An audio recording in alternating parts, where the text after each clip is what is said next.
it's me Rose and welcome back to another video. So okay guys, another product na naman tayo ng Rosemar. Syempre ito yung papakita ko nga pala sa inyo, yung bagong bili ko na bagong labas na sabon ngayon na Hydra Peeling Soap.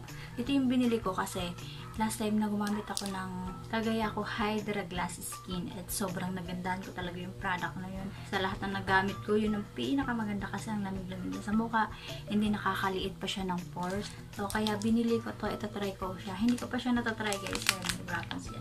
Sobrang kapal niya oh, diba? 49 pesos lang to. And then itong yung white na gluta naman yun. So, ito guys, 150 grams na siya. So, sobrang laki. Sobrang kapal.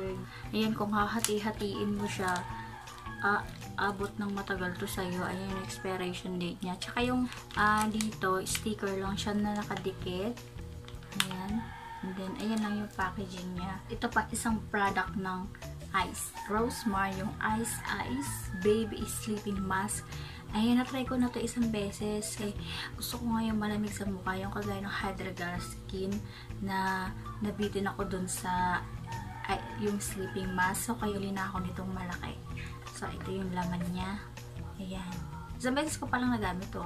Hindi ko pa din natuloy kasi gusto ko muna i-share sa inyo. Ayan. So, sobrang bango niya talaga. Ayan yung packaging niya. Andito rin sa likod yung mga Eclabo, yan 10 times instant whitening din siya guys.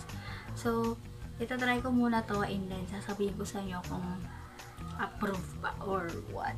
Yan siguro matagal ko pong magagamit to. Ayan naman expiration date niya. 2025 pa naman siya may expired. So, hindi naman siya siguro aabutin ng 2025. So, yun guys, ano ko lang naman sa inyo. Share ko lang to sa inyo. So, update ko na lang kayo kung maganda silang pagsabay yung dalawa. Kung ano bang epekto nito sa face lock. So, ayun lang for today's video. Kung nagustuhan nyo, please like, share, and subscribe. And hit the notification bell for more upcoming videos. And see you in my next vlog. Bye!